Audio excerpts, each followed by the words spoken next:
Bonjour à tous, je suis ravie de vous accueillir aujourd'hui dans cette très belle salle de conférence. Je remercie Arcadia et les amis du musée de Riom pour leur soutien.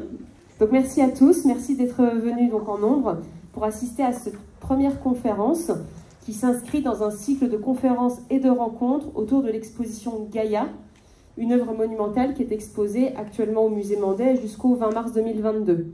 Et pour cette première conférence, nous accueillons Alexandre Rocuzzo, dont je remercie d'être venu aujourd'hui. Je vous souhaite une très belle conférence. Merci. Bonsoir. Comme le titre l'indique derrière moi, je vais vous parler ce soir d'art contemporain, je vais vous parler des 7 familles de l'art contemporain. Je vais commencer par me présenter rapidement. Donc, je suis Alexandre Rocuzzo, je suis historien de l'art, commissaire d'exposition, critique d'art. Je suis directeur de l'école d'art de Riom, donc je suis là presque en voisin, puisque l'école elle est là à 50 mètres, même pas, il doit y avoir 20 mètres en fait, donc je suis très content d'être là ce soir. Voilà, dans ma carrière, j'ai été directeur de centres d'art contemporain, j'ai travaillé avec des fonds régionaux d'art contemporain, j'ai travaillé dans des instituts d'art contemporain, voilà, j'ai toujours travaillé dans l'art contemporain en gros, donc c'est, on va dire, une de mes spécialités.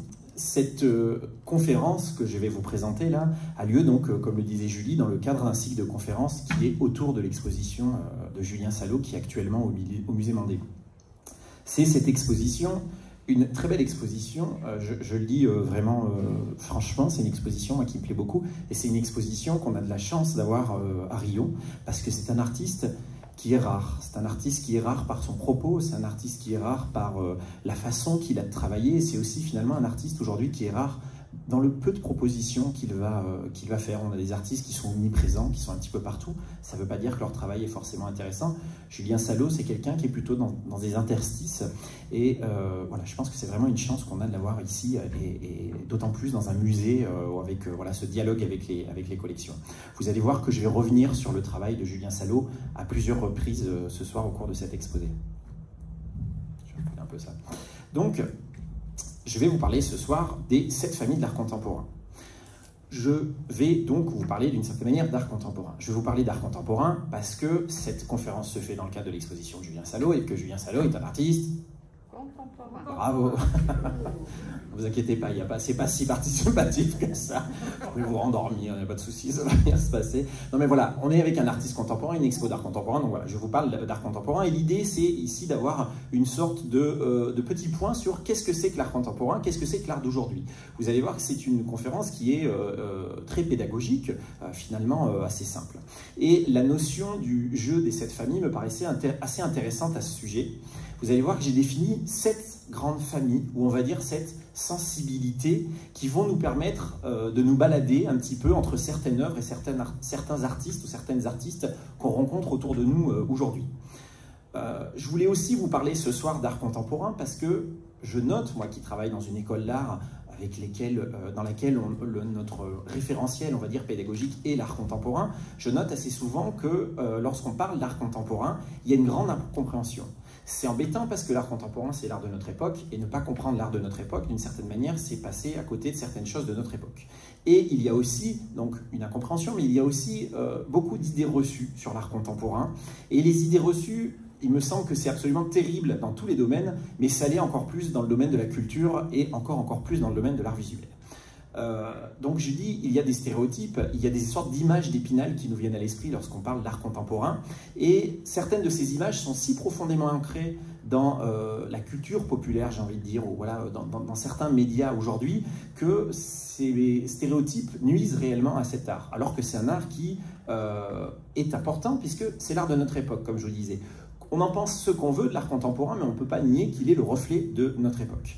C'est l'art d'aujourd'hui et c'est probablement l'art de demain, et ça sera encore ce qui sera après, voilà, va se faire comme ça. C'est un art qui est connecté à l'époque, qui est connecté aux préoccupations actuelles, aux innovations technologiques, aux innovations techniques qui vont naître tout autour de nous, et il peut nous aider, cet art, si ce n'est à mieux comprendre notre époque, tout du moins à nous poser des questions sur cette époque, ou à appuyer voilà, là où ça peut faire mal dans ce qui se passe dans notre époque.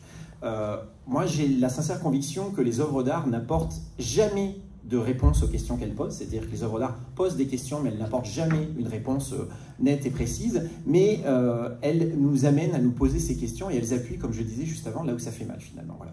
Donc une œuvre d'art, c'est une question sans réponse, d'une certaine manière. Dans tous les cas, c'est comme ça moi que je définirais une œuvre d'art, et ça l'est d'autant plus dans l'art contemporain, comme vous allez le voir.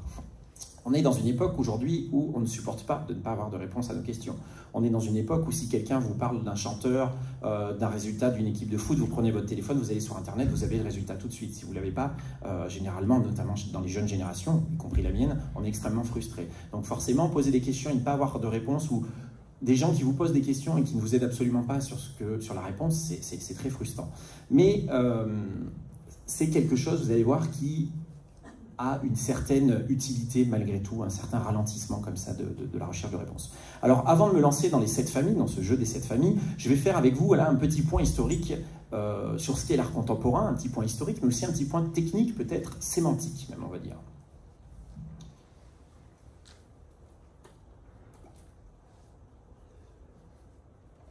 J'ai toujours envie de dire à la vôtre, mais c'est de l'eau, puis vous buvez pas, enfin à la vôtre.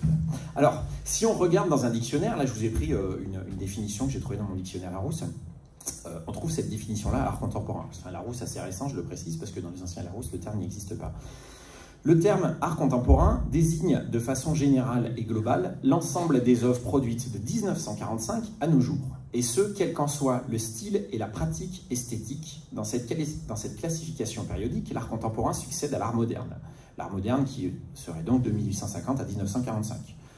Donc, dans cette définition, tout l'art produit depuis 1945 est de l'art contemporain. Pourtant, l'expression art contemporain, elle est utilisée de façon la plus courante, avec un sens un petit peu plus restreint que ce sens historique.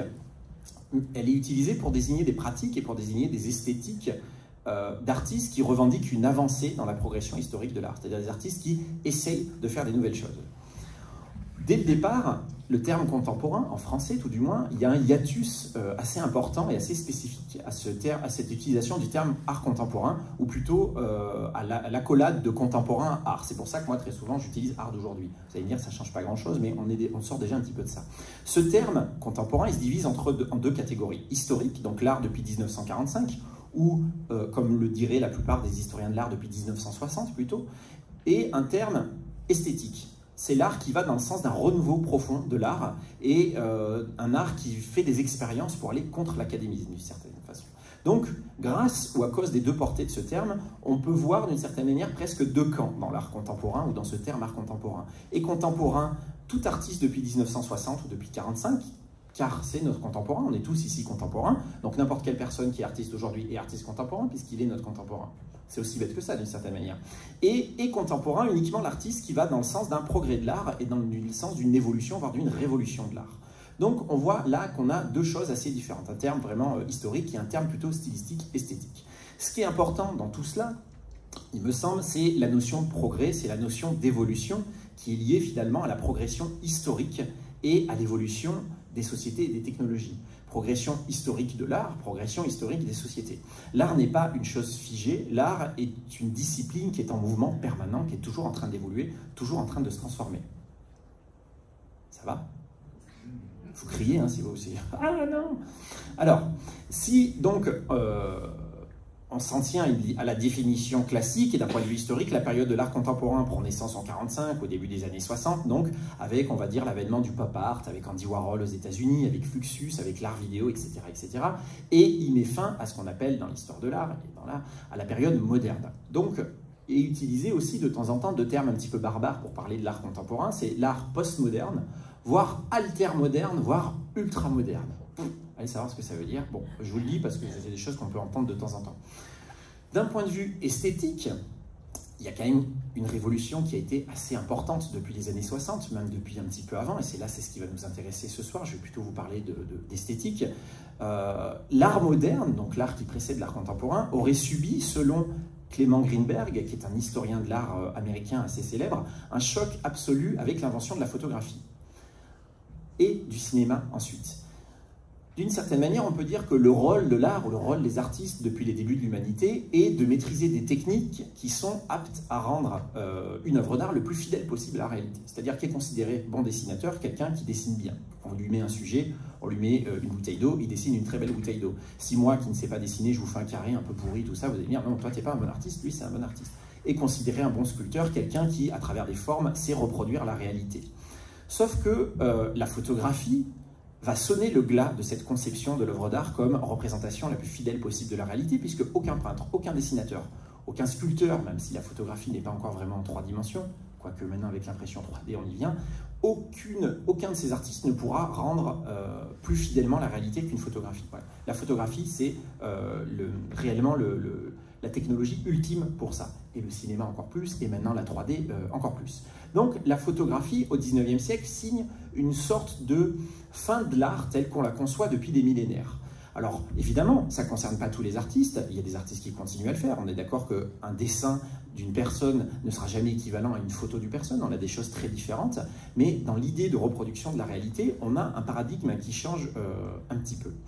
L'art va être, d'une certaine manière, et pour certains artistes, débarrassé du rôle de représenter la réalité, et l'artiste va pouvoir se pencher à ce moment-là sur un monde, un petit peu plus subjectif, un peu plus intérieur.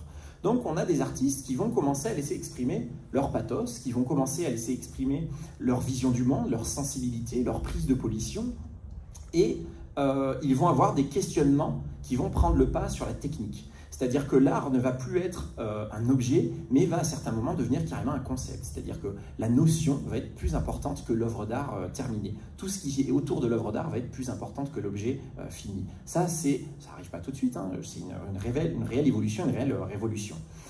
Donc, puisque aujourd'hui, il est plus important pour les artistes de travailler leur vision du monde que la représentation du monde, et c'est ça qui est important. Je ne dis pas que les artistes ne représentent plus la réalité, je dis qu'ils travaillent aujourd'hui une représentation du monde qui est beaucoup plus subjective, où ils mettent beaucoup plus d'eux-mêmes. On a à ce moment-là, voilà, réellement différentes sensibilités, différentes familles qui vont naître. Et là, vous me voyez venir avec mon idée des 7 familles. Donc, les 7 familles que je vais vous présenter, elles correspondent à 7 sensibilités ou 7 façons de concevoir et de faire de l'art. Alors, j'en ai mis 7 pour coller au fameux jeu de cartes, mais j'aurais pu vous en mettre 10, j'aurais pu vous en mettre 28, j'aurais pu vous en mettre 260. Ça ne voulait plus rien dire à ce moment-là et on y était jusqu'au mois prochain, mais voilà, il a fallu, j'ai voulu en prendre 7. Donc j'ai choisi de manière très subjective 7 grands thèmes, 7 sensibilités, 7 idées pour lesquelles je vais vous présenter à chaque fois 1 ou 2 artistes. J'aurais pu, au-delà de ces 7 familles que vous voyez derrière moi, vous mettre les sportifs, les culinaires, les sadiques, les drogués, les ambitieux, les énervés, les pacifistes, j'en sais rien, les érotiques, etc., etc. Mais je me suis arrêté sur ces 7-là parce qu'ils vont déjà nous permettre d'avoir une assez bonne vision de ce qu'est l'art contemporain aujourd'hui et la création d'aujourd'hui. Et il me semble, encore une fois, que c'est important d'avoir une vision de la richesse de cette création. Donc, vous allez voir que les 7 familles que je vais vous présenter ici sont complètement perméables. C'est-à-dire qu'un artiste peut être, on va dire, réaliste et potache, ou musicien et abstrait, ou voir les 7 à la fois, comme on va le voir d'ailleurs dans le cas de Julien Salot. Alors, je commence par la famille des réalistes. Les réalistes sont des artistes qui ne produisent pas forcément des œuvres qui sont réalistes, comme on peut le dire de la peinture réaliste, mais plutôt des artistes là qui vont jouer avec la réalité et qui vont jouer avec la perception qu'on a de la réalité. C'est-à-dire comment est-ce qu'on voit la réalité et comment est-ce qu'eux, en tant qu'artistes, ils peuvent nous faire voir la réalité finalement de manière différente. Je vous le disais avant, puisque désormais la photographie existe, les artistes doivent trouver autre chose qu'une simple représentation de la réalité, et c'est pas pour ça qu'ils vont malgré tout abandonner complètement la réalité. Donc on va voir ici des artistes voilà, qui travaillent la réalité. Donc, dans la famille réaliste, je vais faire comme dans les jeux, dans la famille réaliste, je demande Jorge Macchi. Alors, Georges Macchi, je vais vous le faire à la française, c'est un artiste qui est argentin, qui est né en 1963 et qui joue, lui, justement, énormément sur les réalités et sur les apparences trompeuses. C'est un artiste, et ça c'est assez intéressant, qui va faire de la peinture, de la sculpture, des dessins, de la musique, de l'installation, qui va travailler la vidéo. Vous allez voir que chez les artistes contemporains aussi, on a cette spécificité-là. Ils vont rarement se concentrer sur un seul médium. Ils vont très souvent utiliser différentes techniques. Alors que dans des temps plus anciens, un sculpteur ne faisait quasiment que de la sculpture, un peintre ne faisait que de la peinture. Ce qui est faux dans plein de cas, puisqu'on a des très grands noms à la Renaissance, par exemple, qui excellaient dans énormément de choses, voire qui allaient toucher même après à la médecine, à l'ingénierie, etc.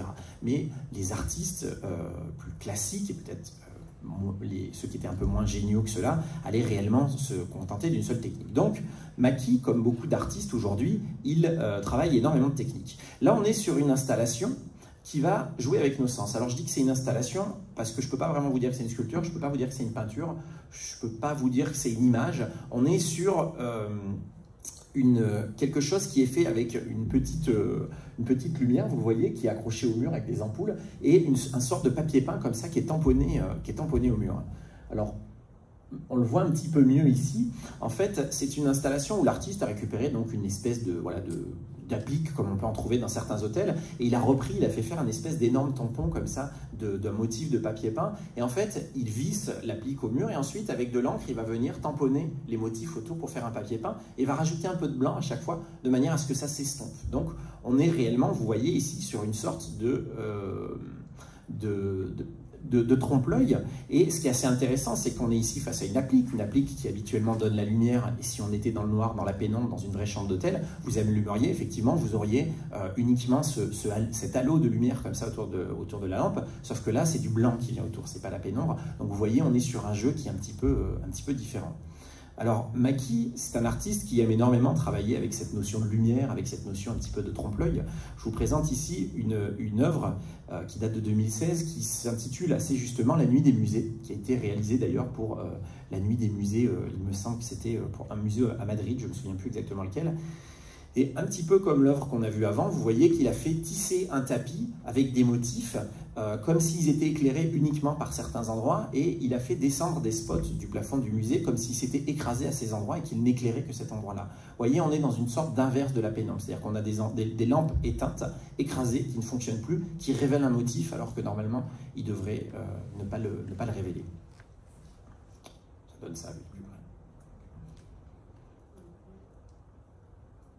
Deuxième artiste réaliste dont je vais vous parler là, c'est Olafur Eliasson. Olafur Eliasson, c'est un artiste qui est islandais et danois, il a les doubles nationalités, il est né en 67, et c'est aussi un artiste qui fait de la peinture, de la sculpture, de l'installation, voilà, qui touche un petit peu à tout, et qui lui a aussi une spécificité, c'est qu'il est architecte de formation. Voilà. Donc c'est quelqu'un qui aime beaucoup faire des installations absolument monumentales.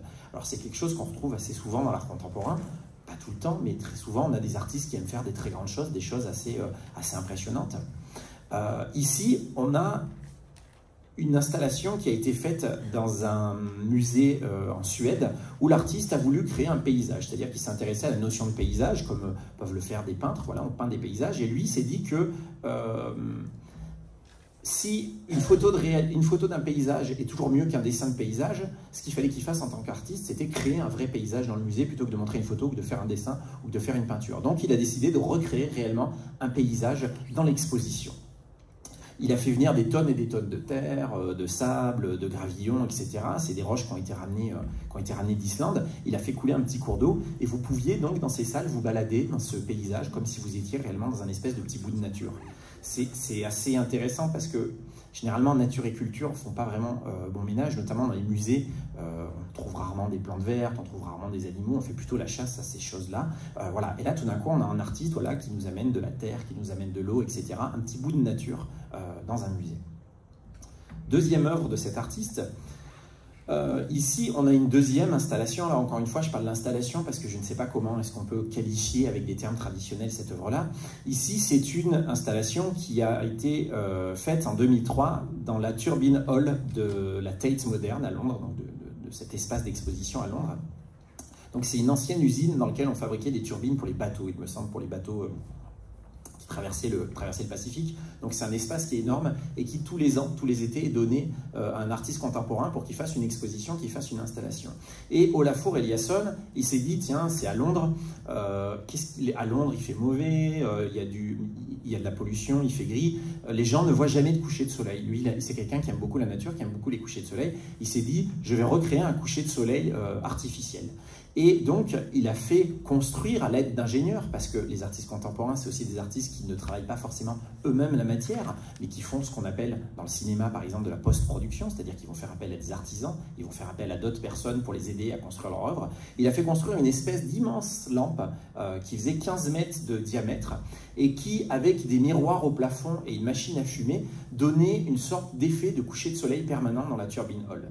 Et cette installation, elle est restée ouverte pendant 3 mois, 24 heures sur 24. C'est-à-dire que les Londoniens pouvaient, à n'importe quelle heure du jour ou de la nuit, gratuitement, rentrer dans cet espace et avoir accès à un coucher de soleil, avec tout ce que ça peut évidemment évoquer de clichés cinéma américain ou dans la peinture, etc. Le coucher de soleil, voilà, moment romantique, etc. Donc lui, ce moment météorologique, on va dire, qui ne dure que très peu de temps, il a voulu le figer.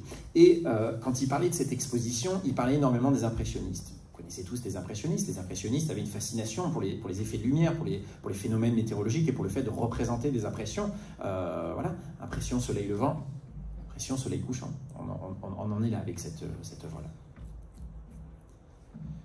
Alors, comme je vous le disais au début, à chacune de ces familles, je terminerai par une œuvre de Julien Salot.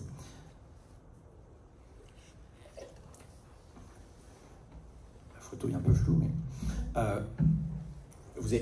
est-ce que tout le monde a vu l'installation de Julien Salot? Non? Bon, bah vous irez, comme ça, ça sera mieux que ma photo un peu floue, mais ça vaut le coup. Voilà. Alors, moi, je ne suis pas du tout un spécialiste du travail de Julien Salot, et puisqu'on est là aujourd'hui dans la première d'un cycle de conférences, vous verrez qu'il y a d'autres personnes qui en parleront bien mieux que moi, il y a des visites commentées de l'exposition, etc.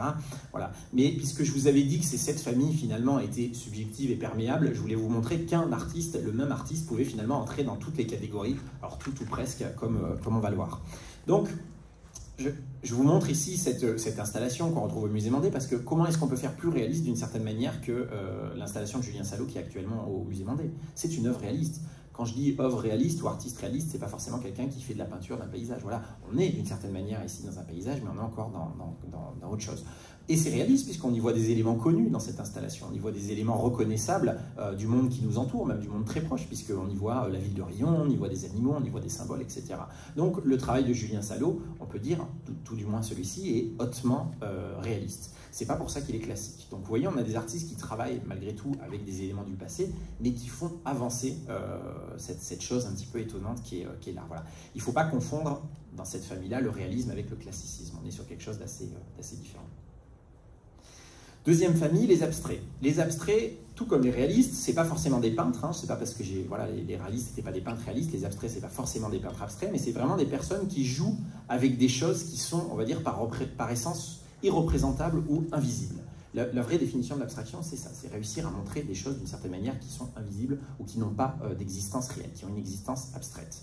Si les artistes, à cause de la photographie ou grâce à la photographie, je ne sais pas, ne s'occupent plus de la réalité ou ne s'occupent plus du réalisme, il leur reste d'une certaine manière quoi à représenter, mais tout le reste. Il y a beaucoup de choses au-delà de la réalité d'une certaine manière. Je vous montre ici les œuvres d'une artiste française qui s'appelle Cécile Barre. Cécile Barre, c'est une artiste qui est née en 1958 et qui travaille la couleur. Alors, elle travaille la couleur pure. Une fois qu'on a dit qu'un peintre utilise la couleur, bon, voilà, tous les peintres utilisent la couleur, mais ça ne veut pas dire qu'ils représentent des couleurs. Elle utilise la couleur et son sujet, c'est de représenter la couleur. Généralement, les artistes utilisent les couleurs pour les assembler, pour représenter autre chose. Elle travaille la couleur pour représenter la couleur. C'est très tautologique, mais c'est comme ça. La couleur, c'est vraiment quelque chose qui va occuper toute la place dans son travail.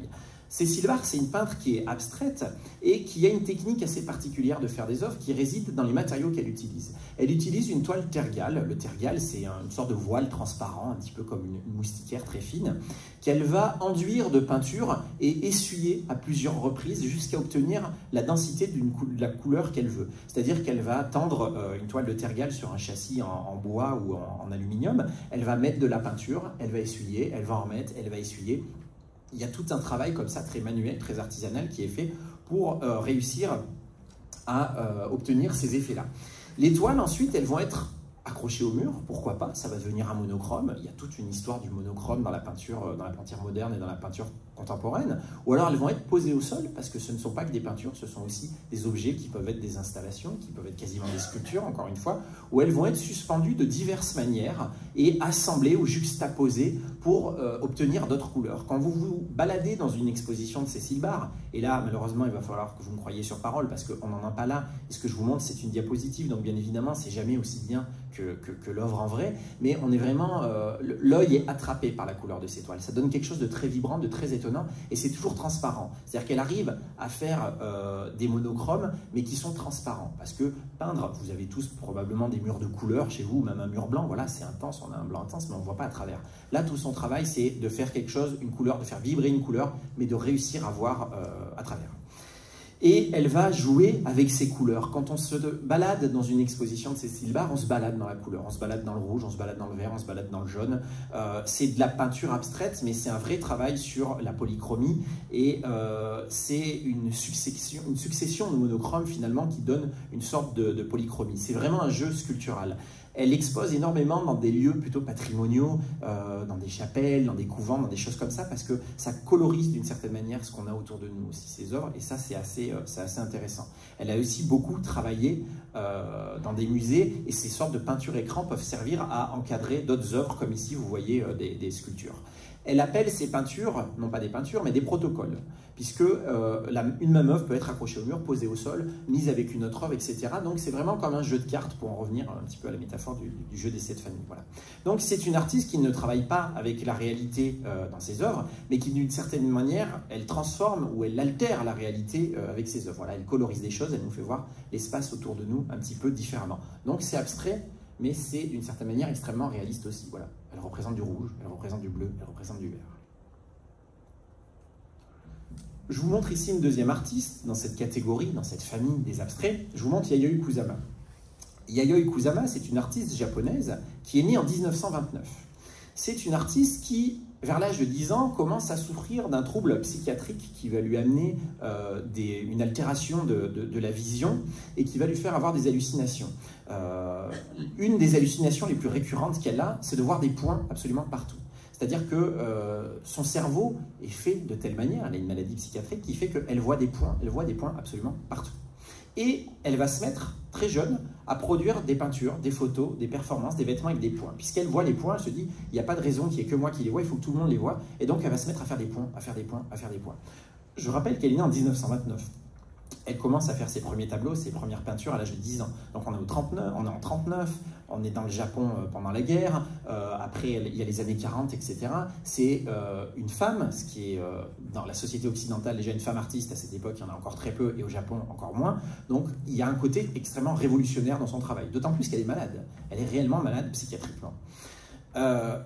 Yayoi Kusama, avec Yayoi Kusama, on est dans une abstraction qui est complètement subjective, complètement personnelle. C'est-à-dire qu'elle veut nous faire partager son monde et elle veut nous faire voir comment est-ce qu'elle voit le monde. Ou d'une certaine manière, elle nous inclut tous dans son délire psychiatrique. C'est-à-dire que quand vous êtes dans une installation de Yayoi Kusama, c'est extrêmement impressionnant. Vous êtes vraiment dans sa tête, en fait. Et ça, c'est quelque chose d'assez intéressant. Elle a exposé dans des musées du monde entier. C'est une des artistes aujourd'hui les plus célèbres et les plus renommées. C'est une artiste qui vit depuis l'âge de ses 30 ans dans un hôpital psychiatrique au Japon et qui a la chance, parce que justement elle arrive à exposer partout, de bien gagner sa vie et d'avoir accolé à son hôpital un atelier où elle travaille avec une équipe de plus de 50 personnes pour faire des expositions partout dans le monde. Elle a 92 ans aujourd'hui et elle continue à faire des expositions, elle continue à faire des œuvres, elle continue à voyager pour nous faire balader dans ces installations. Donc dans ces installations, il y a des points, il y a des couleurs assez simples, mais il y a aussi des miroirs, des ballons gonflables. Donc c'est des installations qui prennent toute une pièce, c'est-à-dire que quand vous rentrez, vous êtes vraiment entouré par tout ça. Et il y a même des fois où elle a travaillé sur des bâtiments entiers. Donc vous rentriez dans un cinéma par exemple, et tout était avec des points, il y avait des points qui avaient été mis absolument partout. On est là sur un art extrêmement cathartique, on peut dire, puisque voilà, ici, c'est une de ses premières installations, enfin, c'est pas sa première installation, mais c'est une reproduction de la première installation qu'elle a fait, où c'était sa chambre d'adolescente, tout simplement, où un jour, elle s'est mise à faire des points partout, et c'est là où sa mère a dit, oula, petit problème, là. Et bon, elle s'en est sortie, puisque, voilà. Alors, On est dans l'abstraction. Vous voyez que l'abstraction, de la même façon que le réalisme, ce n'est pas la réalité, c'est pas forcément la peinture. L'abstraction, c'est pas non plus forcément de la peinture, ça peut être aussi des installations. L'abstraction, c'est, on va dire, une considération très subjective de l'œuvre. Et je finis ici à nouveau cette famille avec une autre œuvre de Julien Salot que vous pouvez voir dans l'exposition du musée Mandé. On est ici face à une œuvre qui est abstraite. On ne peut pas dire le contraire, et qui est pourtant composée d'éléments extrêmement concrets. On a des os, on a voilà, des choses qu'on reconnaît plutôt facilement. Elle a cette œuvre, elle a une forme quasi religieuse, enfin pas quasi religieuse, elle est même complètement religieuse. On est là sur un mélange, on va dire, entre un ex-voto et une maquette de cathédrale Art Nouveau un petit peu folle, voilà, mais elle n'en reste pas moins abstraite. Voilà. On est sur une sculpture d'une certaine manière qui est abstraite, même si elle fait référence à des choses tellement précises qu'elle nous renvoie tous à des choses qu'on a en nous. Et l'abstraction, c'est aussi ça, c'est prendre des éléments finalement abstraits, mais qui vont renvoyer à des choses concrètes. Donc on est là, avec cette sculpture, il me semble, dans une forme pure, dans une forme absolument abstraite, même si elle est par moments très réaliste. Si on prend cet élément de l'œuvre, par exemple, on devine là une sorte de rosace, comme on trouve dans les cathédrales gothiques. Une rosace gothique, c'est une œuvre abstraite. C'est une œuvre abstraite comme la majorité des éléments décoratifs qu'on trouve dans l'art depuis l'Antiquité, qu'on retrouve dans les frises romaines, etc. L'art antique, enfin l'histoire de l'art est remplie d'éléments abstraits. Mais ce sont des œuvres qui sont décoratives, c'est dans les marges, c'est à côté. Pour réussir réellement à avoir une œuvre qui soit abstraite et dans la préoccupation principale soit l'abstraction, il faut attendre les débuts du XXe siècle. Donc une rosace, c'est abstrait, en même temps, on ne peut rien faire de plus concret puisqu'on a tous vu des rosaces et ça fait référence à quelque chose d'architectural de très concret. Donc vous voyez que les choses sont toujours un petit peu compliquées et tout est perméable, y compris dans une même catégorie, y compris dans une même œuvre.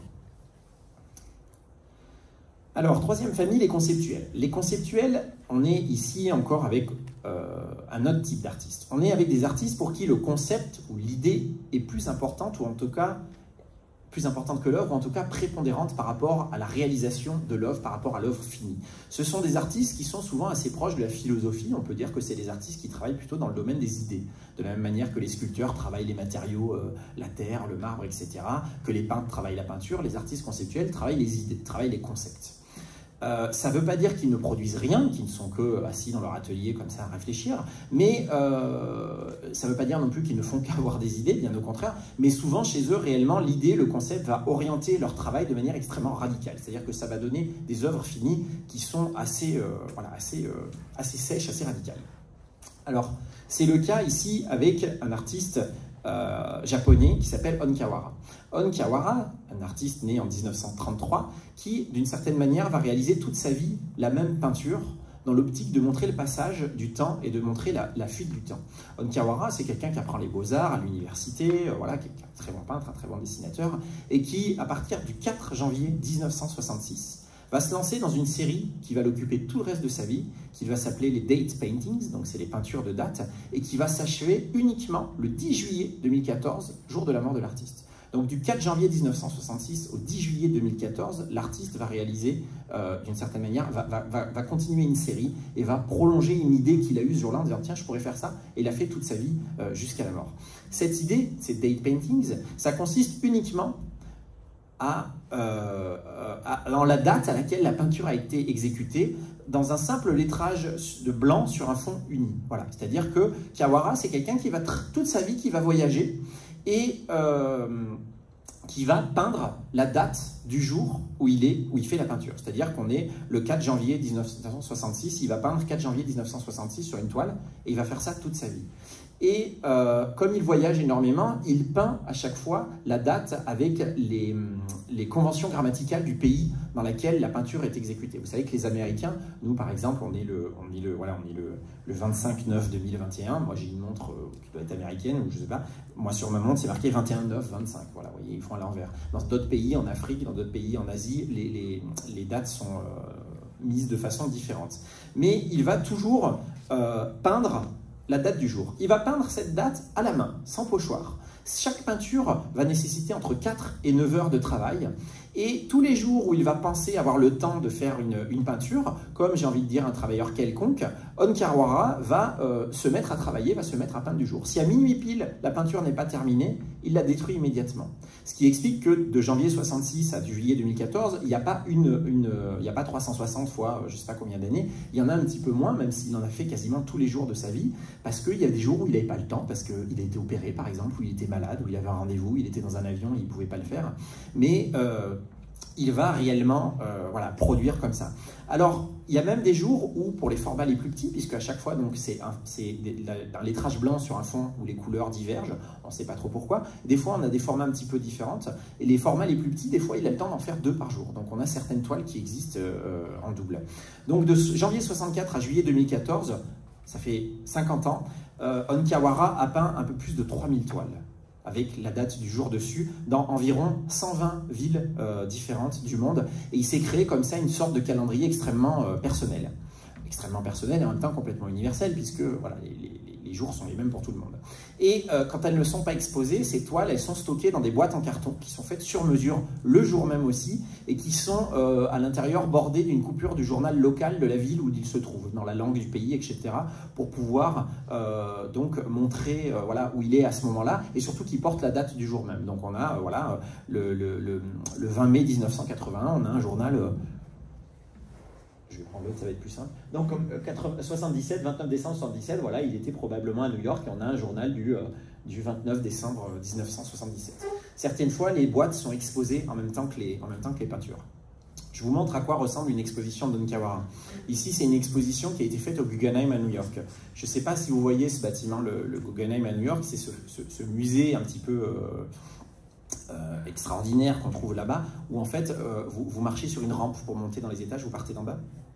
Et donc il a exposé une grosse partie de ces 3000 toiles au musée, et vous partiez de la date la plus vieille, et vous remontiez dans le temps comme ça, d'une certaine manière, en voyant juste des dates.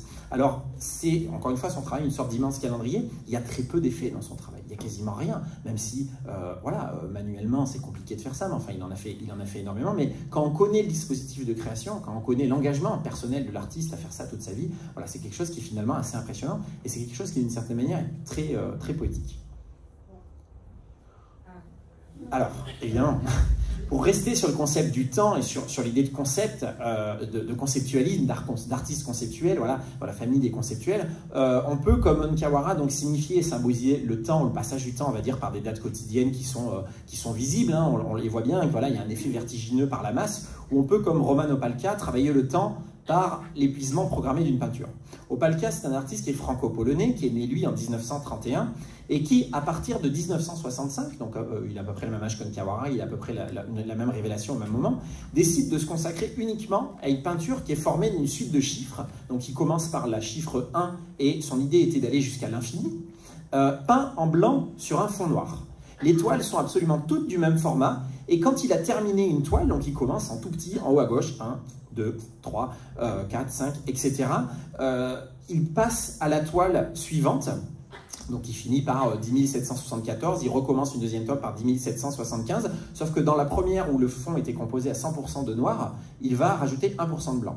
Donc il va continuer sa suite de chiffres avec, donc en blanc sur un fond composé à 99% de noir, 1% de blanc. En 2008, il en est au chiffre 4 558 000, enfin je sais pas, il a réussi à, voilà, il en est à peu près entre 4 et 5 millions, on va dire, il atteint les 100% blanc dans le fond. Il en est donc à 100 toiles à ce moment-là, puisque logiquement, voilà, enfin, 101 toiles pour atteindre voilà, le blanc absolu. Et il va peindre jusqu'en 2011, année où il meurt, des chiffres blancs sur un fond blanc. C'est-à-dire qu'il continue, et il va appeler ça le blanc mérité. Effectivement, c'est mérité, parce qu'il a quand même fallu qu'il en peigne une, et c'est quasiment 50 années de sa vie pour réussir à atteindre ce fond à 100%. Donc, malheureusement, Roman Opalka n'a jamais atteint l'infini. On aurait bien aimé, mais malheureusement, il s'est éteint avant. Pour vous donner une idée de la progression, voilà, je vous montre ici une toile qui date de 65, une de 92 et une de 2008. Donc 2008, il atteint le 100%, en 65, on est sur la première, et voilà, 92, on est à peu près au milieu, vous voyez, on devine encore un petit peu les chiffres sur le fond. Donc on est ici sur un artiste qui travaille le temps qui passe, et qui travaille aussi le temps de l'artiste, qui travaille vraiment sur l'idée de la vie de l'artiste, et le temps qui passe ici chez lui amène à une sorte d'invisibilité finalement, c'est-à-dire que plus il travaille, moins on y voit quelque chose d'une certaine manière, ce qui est plutôt quelque chose d'assez intéressant. Et ce qui est très intéressant chez Opalka aussi, c'est un artiste qui me touche beaucoup, c'est qu'il va accompagner son travail de peinture d'un travail de photographie.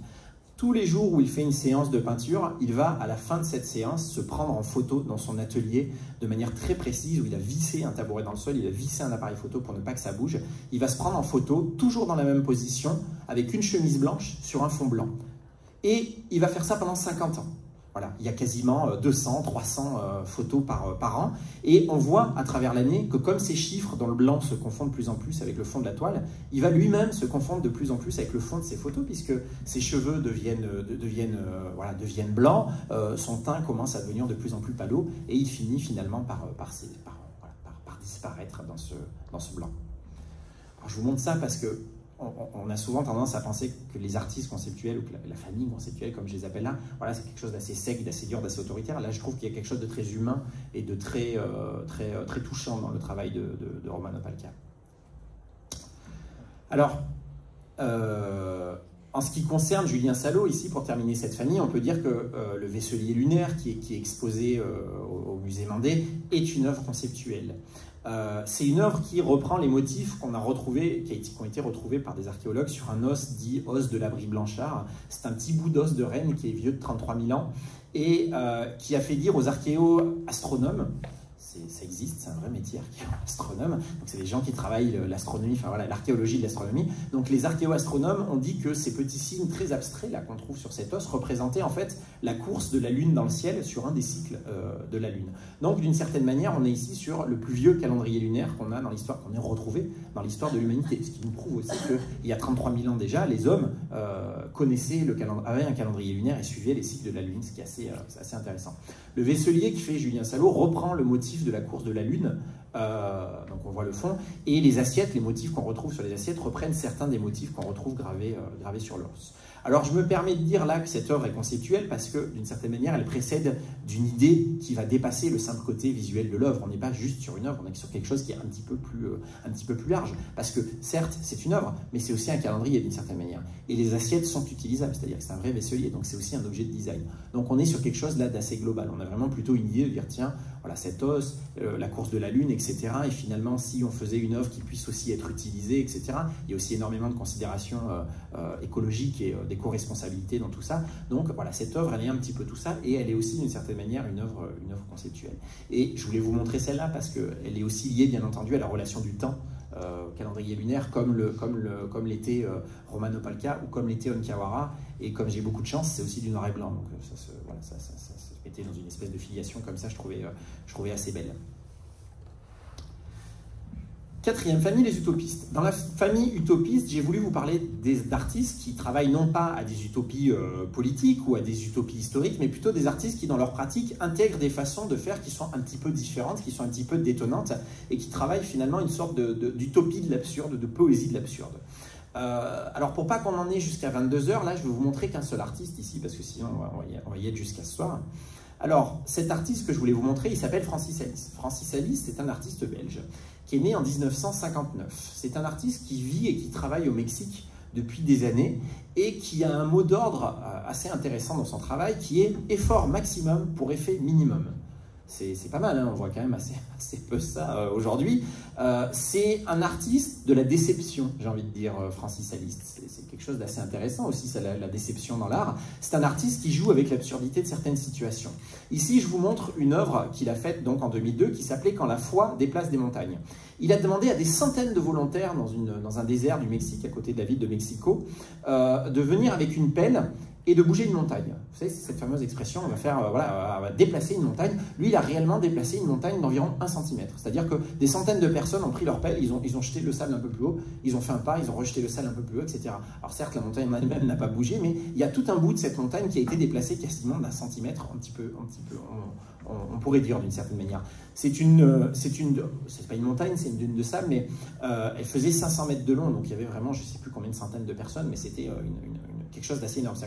Vous voyez, l'idée de effort maximum pour effet minimum, c'est ça. C'est qu'on embauche ou on fait venir à peu près 300 bénévoles et il ne se passe quasiment rien d'une certaine manière alors que les gens y passent la journée. C'est complètement utopique. Francis Aliste, c'est un artiste qui travaille beaucoup sur le déplacement. Alors le déplacement des montagnes, mais pas que. C'est aussi un artiste qui travaille beaucoup la marche. C'est vraiment un artiste pour lequel la marche est une pratique artistique. La marche ou la déambulation, on pourrait dire.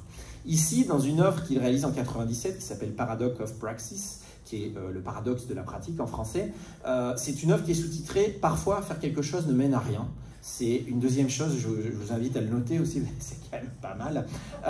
Il va déplacer un énorme bloc de glace dans la ville de Mexico, c'est-à-dire qu'il va aller dans un marché où il y a du poisson, il va acheter un bloc de glace, et il va pousser ce bloc de glace pendant 16 heures, je crois, dans la ville, jusqu'à ce qu'il n'en reste plus rien. Voilà. C'est-à-dire que la seule chose qui reste, c'est une trace d'eau au sol, mais comme c'est Mexico et qu'il fait très chaud, ça s'efface très vite et forcément le glaçon fond très vite. Donc il y passe une énergie folle, il y passe un temps fou, mais finalement il ne se passe quasiment rien. Voilà. On est vraiment dans l'idée de faire quelque chose ne mène à rien. Une dernière œuvre ici, puisque je vous ai dit que c'est un artiste qui travaille beaucoup la marche, qui travaille beaucoup le déplacement. C'est aussi un artiste qui a fait une œuvre au début de sa carrière qui est assez emblématique de son travail, assez intéressante. Il s'était créé des chaussures qui étaient recouvertes d'aimants, en fait. C'était des chaussures qui étaient faites pour récolter tous les éléments métalliques qui traînaient dans les rues. Donc il a fait ces chaussures et pendant quasiment 6 mois de l'année, il les mettait tous les jours pendant 1 heure et il allait se balader dans différents endroits de Mexico. Voilà. Et au bout de 6 mois, il a fait une photo de ce qu'il avait ramassé avec ses chaussures. Donc voilà, il reste ces 6 mois de boulot, une photo, presque rien. Voilà. C'est un artiste qui pratique là un art utopique, un art qui est presque invisible, j'ai envie de dire. Il est dans une pratique de l'invisibilité. C'est assez rare en art, l'invisible. C'est quand même pas quelque chose, surtout dans l'art visuel. C'est un petit peu comme le silence en musique, si vous voulez. Voilà, c'est bien d'en avoir un petit peu de temps en temps, mais il y en a quand même assez rarement. Et en cela, voilà, je considère que Francis Aliste est réellement un artiste utopique.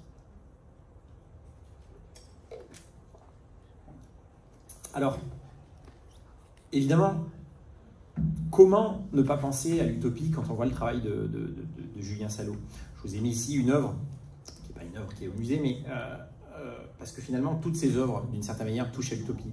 C'est un artiste qui est intimement lié à la nature, quelqu'un qui a des convictions fortes, et quelqu'un qui nous parle d'une écologie qu'on pourrait qualifier d'émotionnelle, d'une certaine manière, au vu de ses œuvres. C'est assez intéressant parce que on est en ce moment en plus en pleine primaire, là, comme c'est les élections des écologistes, etc.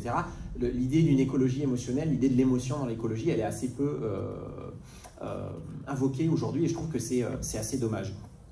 Et il me semble que tout son travail est utopique. Vous avez compris que lorsque je parle d'utopie ici, je ne parle pas de quelque chose d'irréalisable au sens d'utopie politique, etc., ou de communauté utopique. Je vous parle d'une façon de faire de l'art qui peut provoquer chez le spectateur des sentiments qui vont participer à une prise de conscience poétique du monde politique. C'est-à-dire que voilà, on est sur quelque chose qui nous parle du monde politique, mais sur une prise de conscience poétique de ce monde-là. On n'est pas sur un artiste politique, sinon il ferait des pancartes, sinon il ferait autre chose d'ailleurs, il ferait pas ça. C'est quelqu'un qui a travaillé dans les sciences au début, Julien Salot, et très vite il s'est dit, finalement c'est pas pour moi les sciences dures, voilà, si je m'intéresse à l'écologie, je m'intéresse à tout ça, je peux en parler différemment et je peux apporter ma pierre à l'édifice d'une prise de conscience écologique dans le monde aujourd'hui de manière un petit peu différente.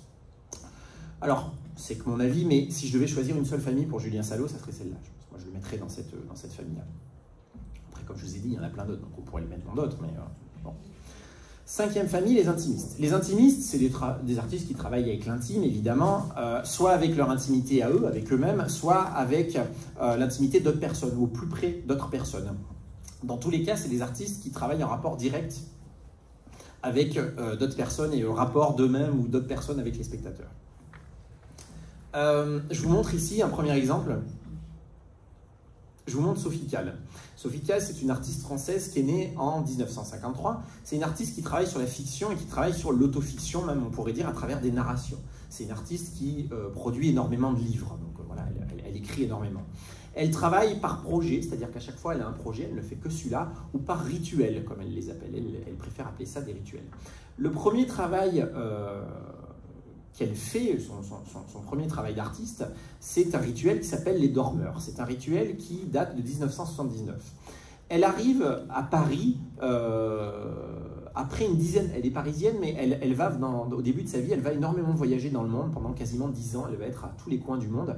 Et au bout de 10 ans, elle revient à Paris et elle se retrouve étonnamment seule. C'est-à-dire que tous les gens qu'elle connaissait sont partis, sa famille, il n'y a plus personne de sa famille, etc. Elle se sent seule et elle s'inquiète, comme elle le dit elle-même, de voir son lit si vide et si froid. Voilà, elle n'a plus personne autour d'elle, elle n'a plus personne dans son lit. Et du dimanche 1er avril 1979 au lundi 9 avril, toujours 79, elle va demander à 28 personnes de se succéder de manière ininterrompue dans son lit.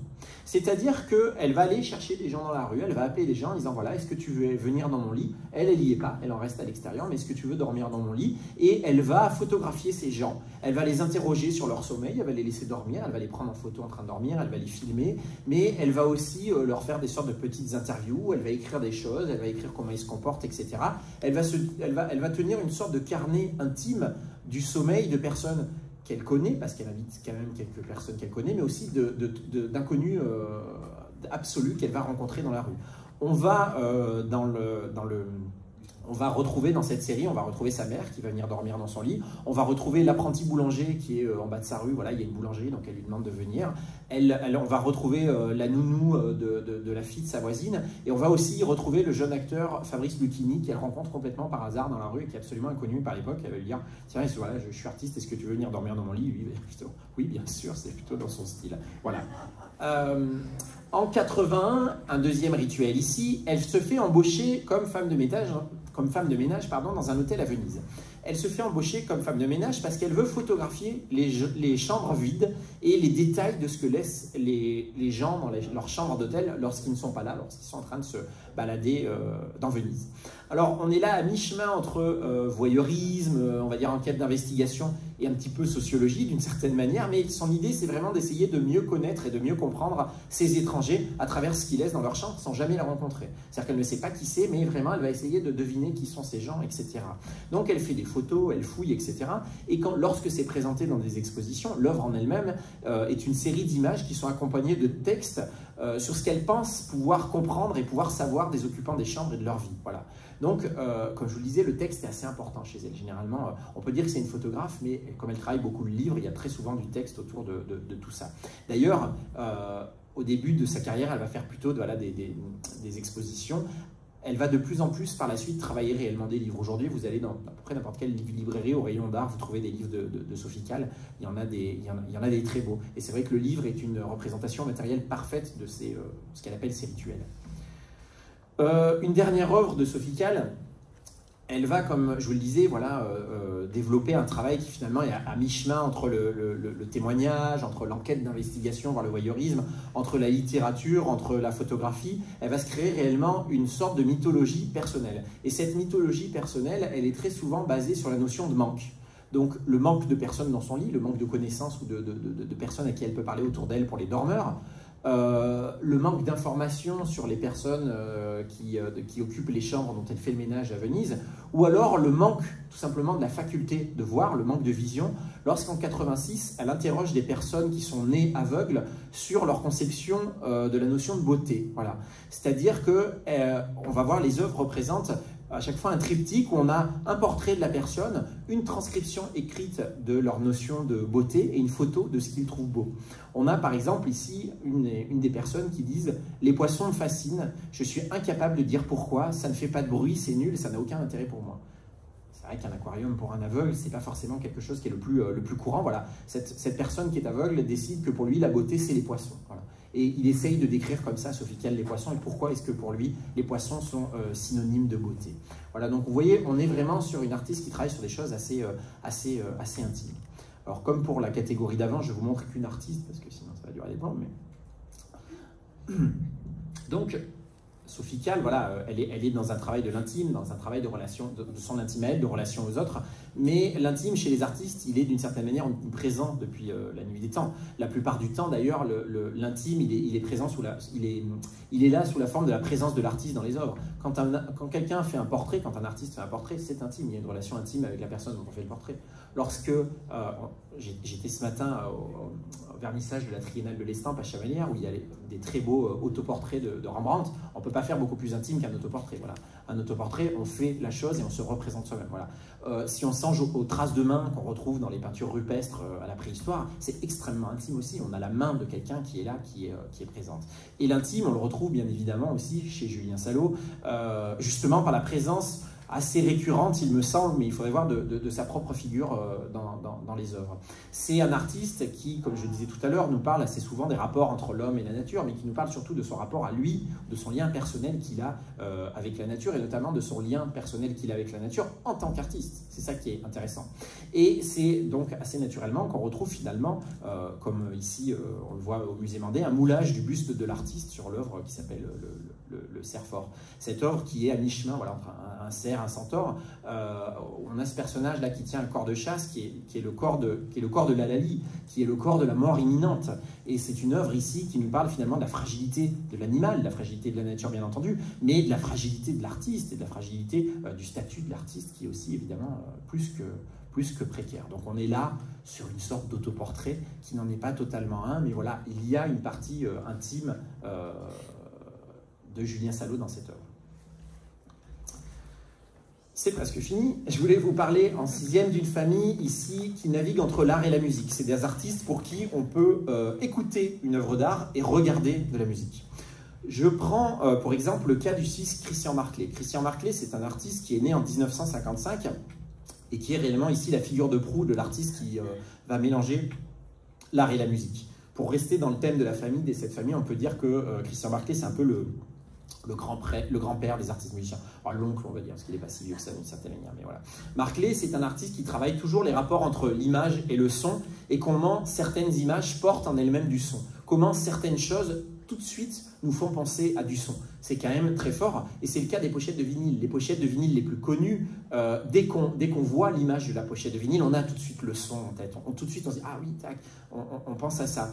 Et il va faire une série, justement, Christian Marclay, qui s'appelle les Body Mix, où il va apprendre à coudre pour pouvoir coudre entre eux des vinyles. C'est-à-dire que c'est quelqu'un qui va aller dans les brocantes, etc., qui va acheter des vinyles et qui va les coudre entre eux pour créer ces sortes de Frankenstein visuels que je vous présente ici. Donc, où on reconnaît, vous voyez, vous avez Bowie en haut, etc. Voilà, on reconnaît des choses. Et donc, il va faire une sorte de collage, mais collage musical, un peu comme le font certains musiciens, certains DJ lorsqu'ils mélangent des morceaux. Voilà, donc là, c'est visuel. Mais si on connaît les disques, on peut aussi s'imaginer un petit peu tout ce qu'il y a derrière ça. Voilà, je vous en montre. C'est des œuvres assez drôles, généralement.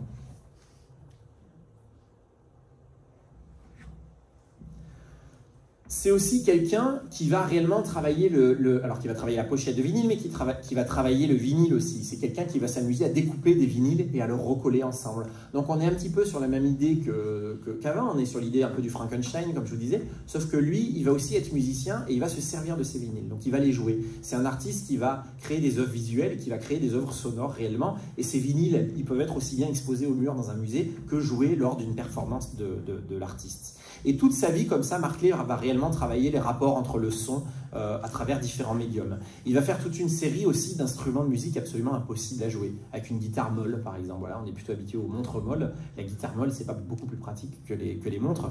Ou alors une sorte de guitare scorpion, comme vous le voyez là en bas, ou alors un accordéon beaucoup trop long pour pouvoir être joué. Une dernière œuvre ici de Christian Marclay, puisque je vous disais qu'il travaille vraiment l'idée du son et comment la musique est liée à des objets et comment on est habitué finalement à cette sorte de synecdoque de tout ça. Il va faire une œuvre qui s'appelle Footstep. C'est une œuvre dans laquelle il va recouvrir entièrement une salle d'exposition de vinyle et les gens sont invités à marcher sur les vinyles. Alors, vous savez que les vinyles, c'est fragile, on est habitué à les manipuler avec énormément de précautions. Je peux vous assurer que, moi je l'ai vu, cette œuvre, c'est affreux. Marcher sur des vinyles, c'est terrible. Alors, souvent, dans les vernissages, on a des gens, vous savez, ils sortent leurs plus belles chaussures, tout ça. Donc, on a souvent des chaussures avec des semelles un peu dures, des talons, des trucs. Et ça fait un bruit, en fait. C'est-à-dire que les vinyles, on les entend crier, c'est terrible. Et ce qui est assez intéressant, c'est que les vinyles qu'on voit ici, en fait, ils ont été pressés spécialement pour cette exposition. Et ils ont des sillons qui sont creux, en fait. C'est-à-dire qu'il y a des sillons, mais qui ne font aucun bruit. Et en fait, ce qui va leur donner une musicalité, c'est justement les rayures. C'est-à-dire que quand vous marchez dessus, vous participez à la création d'une musique. Et ensuite, ces vinyles, ils sont vendus. Moi, j'en ai un chez moi. Quand vous l'écoutez, alors, c'est pas Mozart, hein, c'est pas Beethoven, c'est pas les Rolling Stones non plus. Mais voilà, on a quelque chose où on a voilà, on a quelque chose comme ça. C'est-à-dire que vous avez marché sur un vinyle et par votre pas, par votre présence dans un lieu d'exposition, vous avez d'une certaine manière créé de la musique. Voilà. Deuxième artiste dans la famille des musiciens, Céleste Boursier-Mougenot. C'est un artiste qui est français, qui est né en 1961. C'est un artiste qui est aussi musicien, qui est aussi compositeur. Et lui, il est dans un registre un petit peu différent, mais il est toujours dans la création d'expositions, dans la création d'ambiance, dans laquelle le son et la musique ont toujours un premier rôle. Et de la même façon que chez Christian Marclay, c'est les visiteurs qui produisent de la musique, lui, il introduit une deuxième donnée, ou une autre donnée vivante, on va dire, dans ses expositions. C'est comme par ici, par exemple, les oiseaux. C'est une exposition, c'est une installation ici qu'il a fait dans plusieurs endroits, où en fait il recrée une volière pour ces petits oiseaux qui sont des mandarins, si je ne m'abuse, non, des diamants, je ne sais plus comment ça s'appelle. Quelqu'un sait comment s'appellent ces petits oiseaux? Il n'y a pas d'ornithologue amateur dans la salle, on s'en fiche, c'est des petits oiseaux assez jolis. C'est assez drôle d'ailleurs parce que généralement à la fin de l'exposition, les gens du musée se répartissent les oiseaux entre eux parce qu'il ne va pas repartir avec l'artiste. Donc si un jour vous allez dans quelqu'un qui travaille dans un musée, qu'il a des oiseaux comme ça chez lui, pour lui dire ah tiens, il y a eu Céleste Boursier-Mougenot qui a fait une exposition chez toi. J'en connais au moins deux, c'est pour ça que je le dis. Donc il fait une espèce de volière pour ces oiseaux comme ça, dans lesquels les oiseaux ont vraiment toute la commodité pour vivre, dans lesquels les spectateurs sont invités à rentrer. Donc voilà, il y a des petits points d'eau, etc. Et les seuls perchoirs d'une certaine manière qu'ont ces oiseaux à leur disposition, c'est les guitares électriques qui sont branchées. Et donc avec leurs petites pattes, leurs petites griffes, ces oiseaux vont venir se percher sur les cordes et vont faire de la musique en permanence. Voilà. Donc on est sur un mélange entre... je cherche un guitariste de heavy metal, un truc un peu bourrin, mais j'ai rien en tête. Voilà, des petits oiseaux comme ça, vous voyez. Donc on est sur un rapport assez mignon d'une idée d'une musique plutôt brutale avec ces guitares électriques qui sont branchées à fond.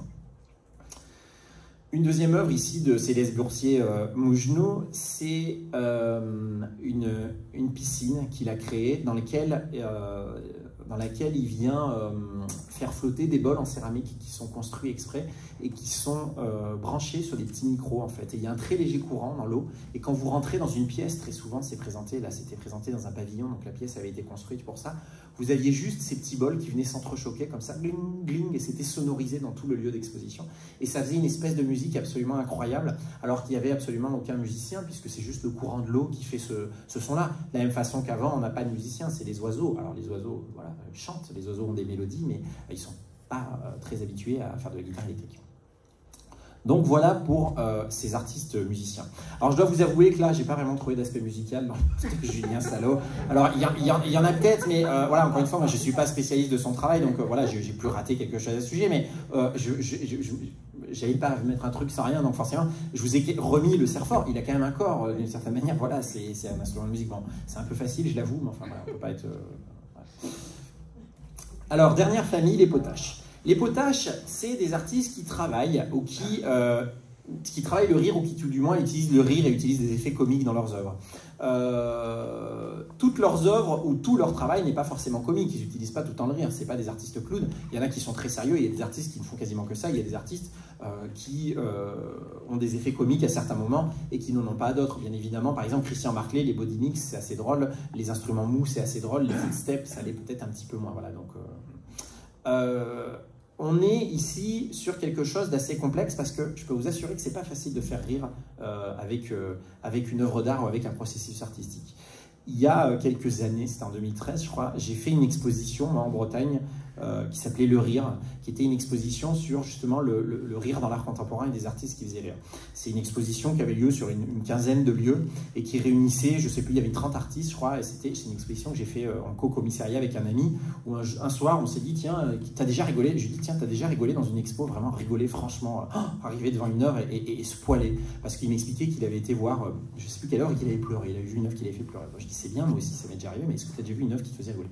On s'est dit, mais non, merde, en fait, on n'a jamais rigolé dans un musée, on n'a jamais rigolé réellement, un rire gras, vous voyez, un truc un peu dans une expo. Et donc, on s'est dit, tiens, on va faire attention à ça, et on a fait attention à ça pendant des années. Et donc, au bout d'un moment, on avait une trentaine d'œuvres comme ça, et on a fait une exposition où on a réuni toutes ces œuvres qui nous avaient fait vraiment mourir de rire. Et c'était un bide total, c'est-à-dire que personne n'a rigolé, parce que le rire, c'est très subjectif. Et je crois que les gens, surtout, n'étaient absolument pas prêts à rire dans un lieu d'exposition, voilà. Ce qui fait que 3 ans après, alors du coup, j'ai fait une dépression, c'était terrible, personne n'avait rigolé, donc du coup, après, j'ai fait une exposition sur la dépression, et personne n'a pleuré non plus, donc voilà, je fais, si vous voulez faire une expo ratée, vous m'appelez, il n'y a pas de souci. Alors, Je vous montre ici tout de suite dans ces potaches un artiste français, Julien Prévieux, artiste né en 1974, qui est voilà, un de ces artistes qu'on peut faire entrer dans cette catégorie, même s'il n'est pas que dans celle-là, mais vous avez compris que voilà, toutes ces familles sont perméables. Une de ses œuvres les plus connues s'appelle Les Lettres de non-motivation. Pendant 7 ans, Julien Prévieux, il s'est attelé à un exercice épistolaire un petit peu particulier, puisqu'il a répondu à des centaines d'annonces dans les journaux, des annonces d'emploi, des offres d'emploi toutes plus cyniques les unes que les autres, pour expliquer aux employeurs pourquoi ils ne voulaient absolument pas travailler avec eux. Alors, je vais me lever, je vais essayer de vous le lire, je ne sais pas si c'est très... Voilà, je vais vous lire la lettre de non-motivation et je vais vous lire surtout la... Enfin voilà, je vais vous lire la... Donc, il postule à une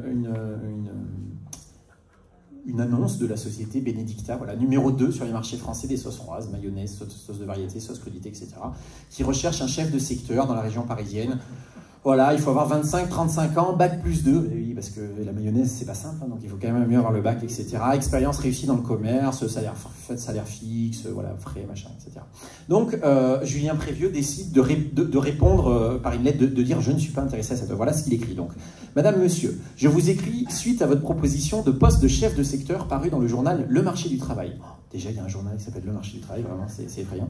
Je dispose d'une solide formation commerciale, d'un tempérament enthousiaste et d'un goût immodéré pour la junk food. C'est bénédictin. Depuis 5 ans, je me nourris exclusivement de sauce béarnaise, de sauce hot pepper, de sauce pomme frite, de sauce américaine, d'aïoli, de sauce pour nem, de sauce bourguignonne et de sauce madère. Dans une recherche d'efficacité maximum, j'ingurgite les pots le plus rapidement possible. Fort de cette expérience, j'ai largement dépassé le poids limite qu'on peut se permettre si l'on veut pouvoir se déplacer. C'est pourquoi j'estime avoir toutes les qualités requises pour devenir chef de secteur. Malheureusement, votre proposition de poste se situe en région parisienne et je ne m'éloigne jamais du supermarché Franprix de la rue des Amandiers. Par conséquent, je me vois bien malgré moi dans l'obligation de refuser votre offre. Dans l'attente d'une réponse de votre part, je vous prie, Madame, Monsieur, d'agréer l'expression de mes sentiments distingués. C'est merveilleux, hein, faites-le si vous avez le temps, envoyez des annonces comme ça, vous verrez, c'est assez fun. Et alors ce qui est très drôle, c'est qu'ils lui ont répondu, donc voilà, Madame, Monsieur, nous avons bien reçu votre candidature à notre offre d'emploi début septembre et nous vous en remercions. Malheureusement, nous sommes au regret de ne pouvoir vous répondre favorablement, tu m'étonnes. Néanmoins, si vous nous autorisez, nous conservons de votre dossier, nous ne manquerons pas de faire appel à vous. Si d'aventure un poste correspondant à votre profil parvenait à se libérer, quel culot quand même, je pense qu'ils n'ont jamais lu le truc, enfin, vous savez, c'est des réponses de toute façon qui sont les mêmes pour tout le monde. Mais voilà le genre de choses que va s'amuser à faire Julien Prévieux. Et dans les expositions, il va présenter à chaque fois voilà, des sortes de triptyques comme ça, où on a l'annonce, la réponse et, si possible, la réponse de la société. Moi qui étais au chômage quelques années, je peux vous assurer que ça fait du bien, un truc comme ça. Et dans une société, encore une fois, où on glorifie vraiment l'activité permanente, le fait d'être performant, etc., je trouve ça assez réconfortant de lire des lettres de non-motivation. C'est plutôt pas mal. Dernier artiste dans la famille des potaches, autre style ici, Gianni Motti. Gianni Motti, c'est un artiste qui est suisse-italien et qui est né en 1958. C'est un artiste assez facétieux qui, depuis le début de sa carrière, joue avec les nerfs des polices et des représentants politiques du monde entier. C'est un artiste qui utilise absolument tout ce qu'il peut trouver pour faire de l'art, et une de ses grandes spécialités, c'est la revendication ou la fausse représentation. C'est un artiste, on va dire, de situation, c'est-à-dire qu'il va créer des situations qui ensuite sont exposées sous forme de photos ou sous forme de textes dans les expositions.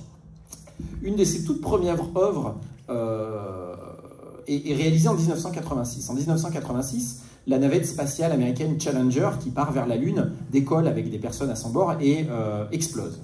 Et lui, il voit ça et il dit « Ah, je vais faire quelque chose ». Et il va envoyer aux journaux du monde entier, quasiment dans tous les grands journaux, c'est-à-dire Le Monde en France, en Italie, enfin, il envoie une photo de lui avec une cagoule, avec le journal, et il dit « Je revendique l'explosion de la navette spatiale. Je suis un terroriste et l'explosion de la navette spatiale, c'est moi ». Alors qu'à l'époque, on sait déjà tout de suite que la navette spatiale a explosé à cause d'un problème mécanique. C'est-à-dire qu'on sait que ça n'a pas été un attentat, mais lui se dit, alors ça serait plus limite hein, maintenant de faire ça, mais à l'époque, il n'y avait pas encore eu tout ce qui s'était passé. Remarquez, encore une fois, d'une certaine manière, c'est en Italie, donc ils ont quand même eu leur lot là-dedans en Italie dans les années 70, mais bon, voilà, lui, il va faire ça. Donc il fait une forme de terrorisme, c'est-à-dire que la revendication terrorisme est une forme d'art pour lui.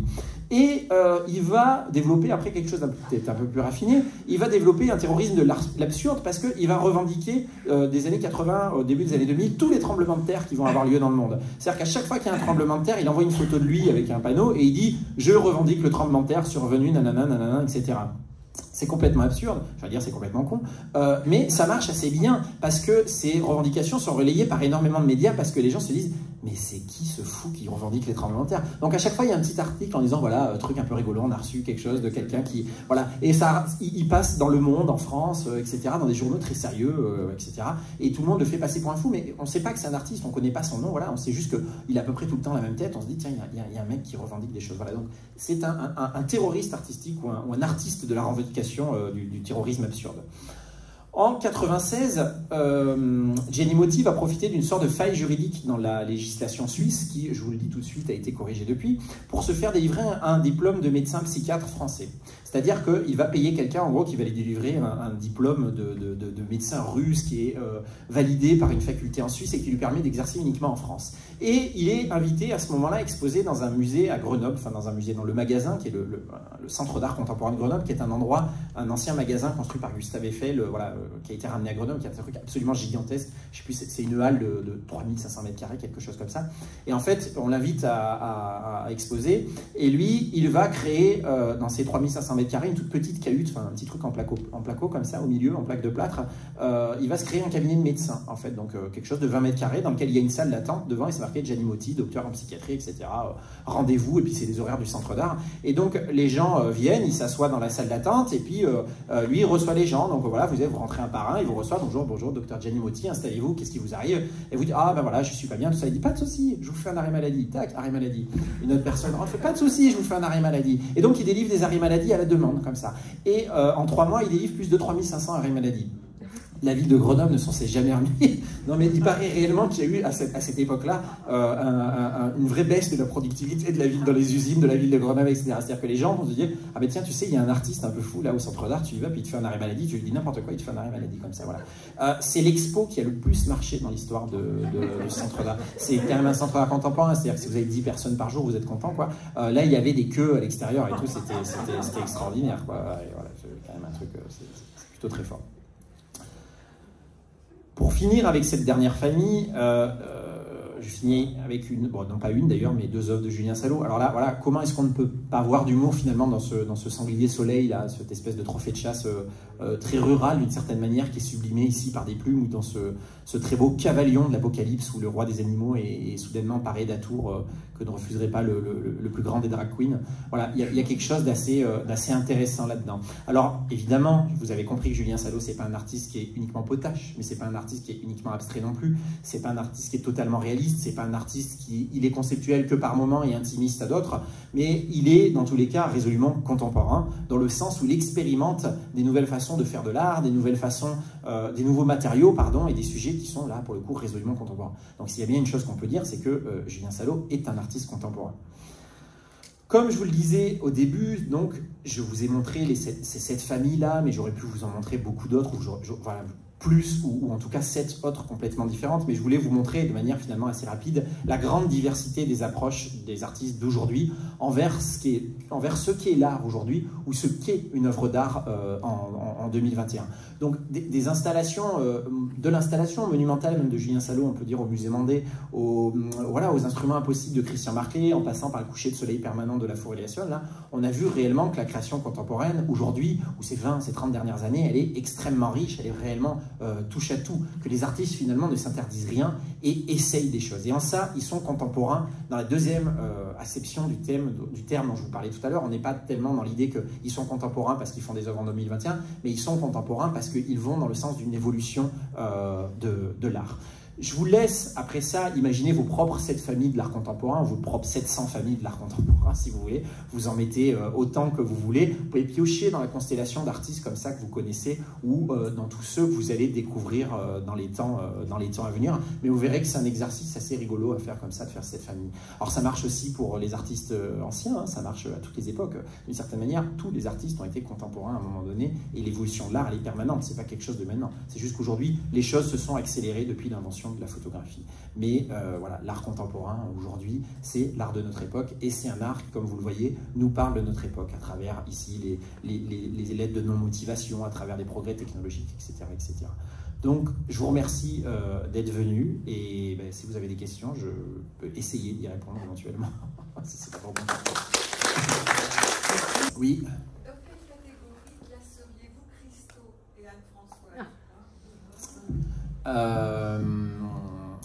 Je cherche un jeu de mots bon et un truc intelligent que je vous répondrai immédiatement. C'est une sorte de fulgurance qui me sortirait. Mais j'ai des artistes en valeur, je sais pas, la famille des... Non, je cherchais un truc avec le BTP. Non, décidément, je ne trouve pas la blague. Donc voilà, mais ouais, dans les artistes du papier cadeau. Les emballeurs, c'est bien. Non, mais peut-être les subtils. Ça serait bien. C'est très subtil ce que faisait Christo-Eugène Claude. Alors moi, j'ai pas vu l'Arc de Triomphe emballé, mais le peu de photos que j'ai vu, je trouve ça sublime, réellement. C'est extraordinaire. C'est une éruption dans le réel de quelque chose de complètement irréel. Alors après, on peut dire ce qu'on veut sur, voilà, ça coûte cher, etc., etc. Il n'en reste que c'est sublime. Il y a énormément de choses qui coûtent très cher aujourd'hui. On fait des autoroutes, des ponts, il y a des footballeurs qui gagnent je sais pas combien, mais je préfère qu'on emballe l'Arc de Triomphe avec ça et qu'on fasse une éruption en plein cœur de Paris d'une œuvre d'art qui est extraordinaire et qu'on réalise le rêve de ces deux artistes voilà, qui l'ont imaginé toute leur vie et qui malheureusement n'ont pas pu le voir de leur vivant plutôt qu'autre chose. Donc je trouve que c'est une œuvre qui est des artistes sublimes, voilà, beaucoup subtils, sublimes, emballeurs, emballés, je sais pas, voilà. Si vous avez d'autres artistes, je peux essayer comme ça. Oui. Oui, d'abord, merci, parce que moi j'ai découvert beaucoup de choses. Merci. Très bien, t'as rien. Non, n'y a-t-il pas contradiction entre votre définition de l'art, c'est-à-dire l'art pose des questions mais n'apporte pas de réponse, et votre conférence? C'est pour ça que je suis pas artiste, je suis historien de l'art, parce que moi j'essaye d'apporter des réponses. Mais merci, ouais, j'aimerais faire, si j'avais le micro dans la main, je le ferais tomber, vous savez, comme ils font les Américains, puis je partirais, mais après, il faut que je paye le micro et tout, donc ça fait cher. Mais non, mais vraiment, oui, c'est le rôle. Alors, autant les artistes posent des questions, mais n'amènent pas forcément les réponses. Enfin, du moins, ils ont la liberté de ne pas apporter réponse. C'est-à-dire que ce qu'on reproche souvent aux artistes contemporains, c'est « Ah, mais on n'y comprend rien, machin. » Mais il n'y a rien à comprendre. L'artiste, il y a un truc qu'il faut comprendre de manière très claire, c'est qu'il ne fait pas les œuvres pour vous. Hein. Il ne faut pas se sentir personnellement touché. Enfin, voilà, et si vous le voyez, vous le comprenez, c'est très bien, mais lui, il fait les œuvres pour lui avant tout. Et voilà. Par contre, c'est le rôle de la médiation, c'est le rôle des conférenciers, c'est le rôle de l'histoire de l'art, etc. Moi, j'utilise très souvent un terme dans ce que je fais qui n'est pas très apprécié par mes collègues dans l'art.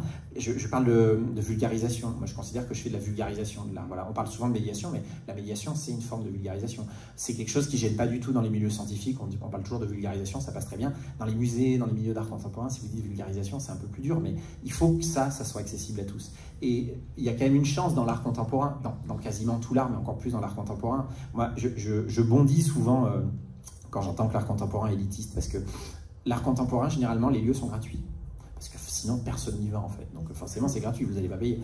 Vous avez généralement un guide qu'on vous donne. Vous avez un truc qui est pour les enfants, avec des dessins, etc. Vous avez très souvent un médiateur qui est là. Vous avez des conférences, vous avez des choses, etc. etc. C'est-à-dire qu'il y a un travail qui est fait pour expliquer cet art, parce que c'est un art qui est en train d'être fait actuellement, donc forcément, on n'a pas tous les moyens de le comprendre, puisqu'il est fait au moment même où on le voit. Et c'est aussi ça, les artistes, des fois, ça les dépasse. Ils font quelque chose, c'est aussi pour ça qu'ils ne peuvent pas l'expliquer, parce que ça les dépasse. Mais il y a tout un travail de médiation qui est fait par les musées, qui est fait par tout le monde, voilà, qui est extraordinaire autour de ça. Et on nous dit, l'art contemporain, c'est élitiste. Mais pourquoi c'est élitiste dans ces moments-là? Le jour où moi, je pourrais aller à l'opéra et que ça sera gratuit, et qu'on me donnera un petit livret, que j'aurai quelqu'un qui me fera une visite, etc. à la fin, au cinéma, juste, on est dans un cinéma aujourd'hui. Quand est-ce la dernière fois que vous êtes rentré gratuitement dans un cinéma? On ne rentre pas gratuitement dans les cinémas, il y a un business, etc. Alors, je ne dis pas, il y a aussi un business dans l'art, mais dans l'art contemporain, dans tous les arts, mais il y a un travail de médiation qui est énorme qui est fait. Donc voilà, je trouve ça vraiment dommage qu'on dise, voilà, l'art contemporain, c'est élitiste, c'est facile. Ça fait partie des stéréotypes aujourd'hui assez faciles qu'on a sur l'art contemporain, en fait. Voilà. C'est comme l'argent dans l'art contemporain, c'est un truc qui me fait hurler aussi. Enfin, moi, ça fait 15 ans que je travaille dans l'art contemporain. J'ai pas de Porsche encore, quoi. Enfin, j'en aurai jamais, j'ai pas de villa j'habite à Clermont. Enfin, je veux dire, on a souvent tendance à dire l'art contemporain parce que c'est ce qu'on voit dans les médias. Si vous regardez les journaux sur TF1, sur France 2, ce que vous voulez, généralement quand on nous parle d'art contemporain, c'est au moment des foires et c'est parce qu'on a un Italien qui a collé une banane et que quelqu'un l'a acheté 200 000 €.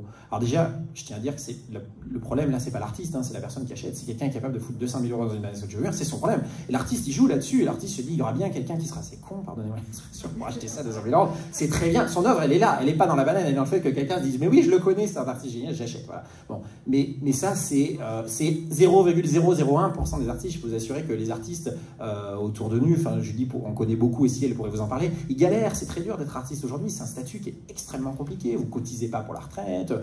Il y a pas les intermittents du spectacle. Aujourd'hui, les gens qui travaillent dans le spectacle vivant sont beaucoup mieux organisés que les artistes visuels. Quand il y a eu les derniers confinements, il y a eu énormément de choses qui ont été faites, énormément. Il y a eu quelque chose qui ont été faits pour le domaine de la musique, du théâtre, etc. Pour les artistes visuels, il n'y a quasiment rien qui a été fait. Les artistes, s'ils ne créent pas, s'ils ne montent pas leur travail, s'ils ne vendent pas, s'ils n'exposent pas, ils n'existent pas. Ils n'ont pas un chèque à la fin du mois. C'est comme des artisans, ils sont indépendants. Et voilà, donc c'est pareil, quand on dit « Ah, mais l'art contemporain, c'est des millions, des millions ». Non, non, certains, c'est des millions, mais c'est comme le foot, pour reprendre la métaphore de tout à l'heure. Si vous prenez toutes les personnes qui jouent au foot dans le monde, je parle général, hein, avec les amateurs et tout, vous en avez quand même assez peu finalement qui gagnent de l'argent avec ça. Il y a quand même plus de gens qui jouent au foot pour le plaisir et qui n'arrivent pas à en vivre, voilà, ou c'est comme dans la chanson, etc. C'est très très peu. Voilà. Et les artistes aujourd'hui, ils sont autour de nous, il y en a partout, et voilà, je pense qu'il faut les soutenir, il faut les aider. Enfin, déjà les comprendre en fait, comprendre ce qu'ils font et comprendre ce que c'est le statut d'artiste, c'est pouvoir ensuite, voilà, c'est déjà bien en fait, comprendre ce que c'est qu'un artiste contemporain et pas tout de suite se braquer en disant ah oui mais il doit rouler en Porsche, voilà. Enfin, si quelqu'un veut m'offrir une Porsche, je sais jamais. Bon ben merci bien. Merci à vous. Au revoir.